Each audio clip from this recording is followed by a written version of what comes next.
તો રામ રામ મારા ખેડૂત ભાઈઓને. કાલ આપણે માહિતી લીધી યુપીએલના રેનો અને આઈએલના ભીમા વિશે. આજ આપણે જાણશું બાયર ક્રોપ સાયન્સના ગાઉચા પ્રોડક્ટ વિશે, કે તેનો ઉપયોગ કેમ કરવો, કેટલા પ્રતિ એમએલથી કરવો અને પટ મારવાનો શ્રેષ્ઠ સમય કયો. તો આપણે પહેલા વાત કરીએ ડોઝની. તો પ્રતિ કિલે 2 ml ને મને 40 ml નો ડોઝ છે. પટ કયા સમયે મારવો, અને પટ જો આપણે કાલે વાવેતર કરવું હોય તો ક્યારે પટ મારવું.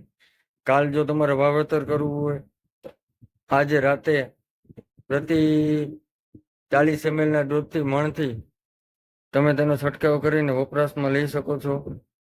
અને છંટકાવ કર્યા પછી કેવી રીતના એને બિયારણને સાચવવું. છંટકાવ કર્યા પછી તમે તેને બિયારણને છાયાવાળી જગ્યામાં પાથરી દેવા, જેથી કરીને દવાનો રીતે સુકાવાનો સમય મળે ને બીજા દિવસે તમે બિયારણને વાવેતરમાં લઈ શકો છો. બીજી વાત એ છે કે આ દવાનો પટ મારીને તાત્કાલિક વાવેતર કેમ ના કરવું જોઈએ, એનું પણ એક કારણ છે. જો તમે તાત્કાલિક પટ મારી આ દવાનો વપરાશ કરો તો દવાનો સુકવવાનો સમય મળતો નથી, જેથી કરીને હાથમાં તેમજ કોયણીમાં દવાના ચોંટવાના પ્રશ્ન રહેતા હોય.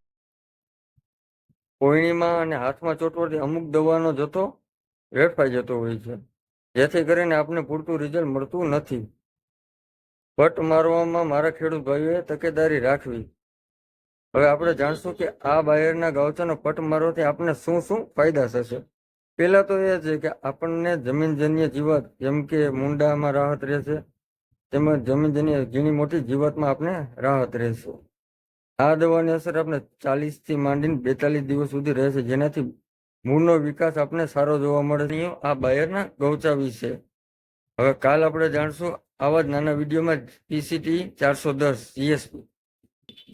તો હું આશા કરું છું કે આ વિડીયોમાં તમે બાયરના ગૌચાની સારી રીતે માહિતી લીધી હશે અને તમે જાણકારી આપણા ખેડૂત ભાઈઓ સુધી પહોંચાડશો, જેથી કરીને તે પ્રોડક્ટનું સારું રિઝલ્ટ આપણા ખેડૂત ભાઈઓને મળી રહે.